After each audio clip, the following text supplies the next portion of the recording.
alpha rather than changing the whole mean variance analysis. They find out the alpha, the refined alpha, rather than the optimal alpha. They will find out the refined alpha. What is the optimal alpha? Means what if I am doing all this but there are some constraint, so remove this. After constraint, what I am doing, and based on that I am calculating the alpha. This alpha is known as refined alpha. There are two ways of calculating the refined alpha. One is the scaling, other one is the trimming. Scaling means what? I am giving a scale to my alpha, and trimming means what? I am cutting the alpha from both the side, from the left as well as the right. So first of all, let us see the trimming section. Whatever your alpha is, whatever, suppose your alpha is 7. So what will happen? 3 times of 7, that is 21, and minus 21. If the alpha is above positive 21 and if the alpha is below 21, remove all them.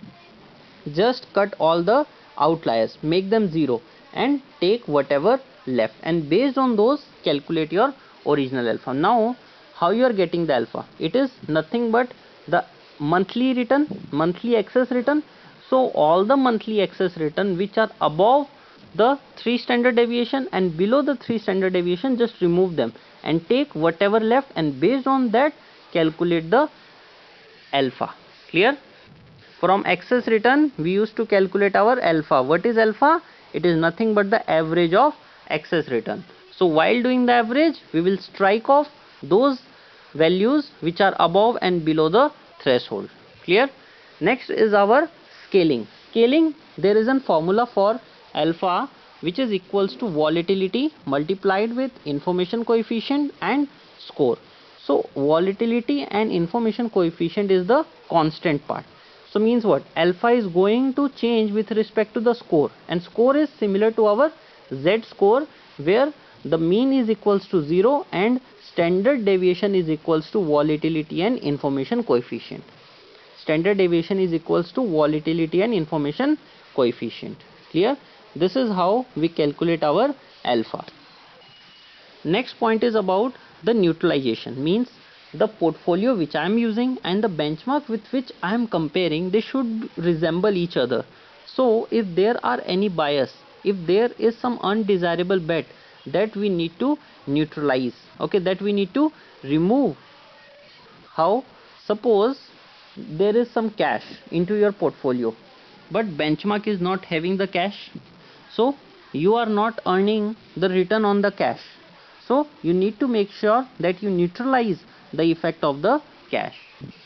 So we have 3 different types of neutralization. One is the benchmark neutralization, one is the cash neutralization, and the another one is the risk factor neutralization. Starting with the benchmark neutralization, how we are going to make our benchmark neutral with respect to my portfolio? Simply we make the beta of both the portfolio and benchmark equal. Clear?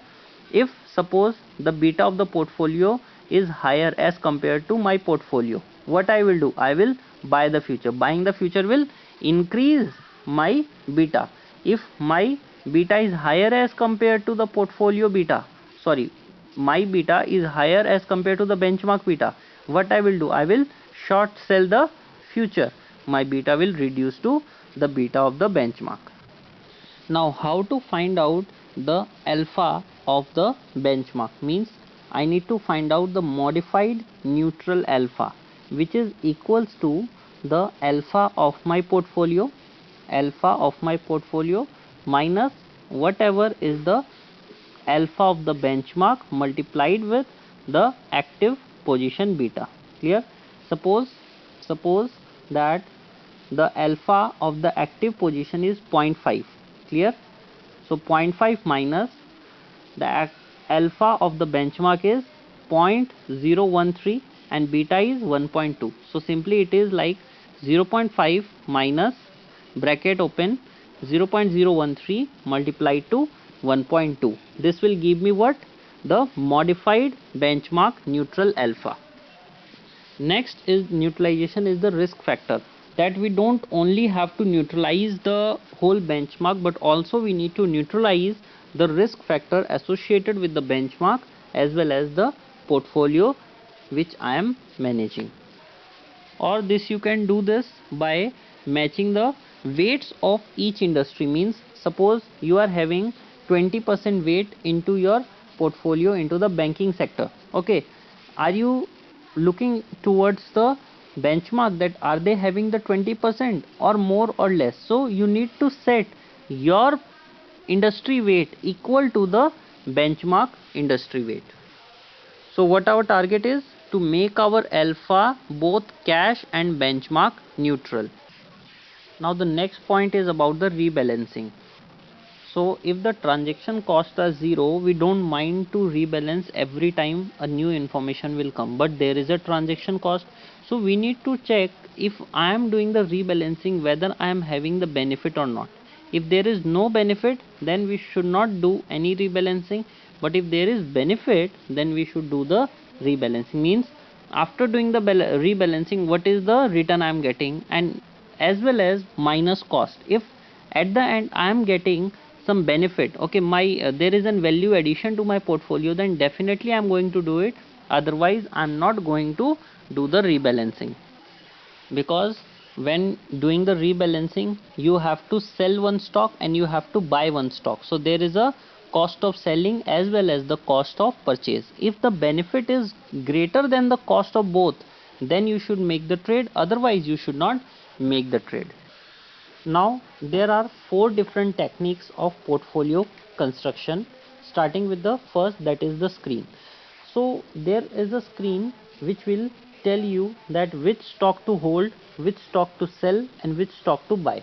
So basically it is dependent upon the alpha. If the alpha is high, means you are going to get the high return, you should buy it. If you are going to get the lower return, then you should sell it, and if you are going to get the constant return, just hold it. The next is the stratification. It is dividing the whole category of stock into the four parts. One is with the large cap, second is the medium cap, third is the small cap. Based on those different size, we divide our whole stocks, and based on those stocks we actually purchase them. Means if I want to invest my money into the medium cap, so I will pick up that box, and inside that box whatever the stocks belong to the medium cap, I will purchase them. So stratification means dividing the stock based on their size, as well as it includes the sectors. Means we are dividing the stocks based on their size, and inside the size there are different sectors as well.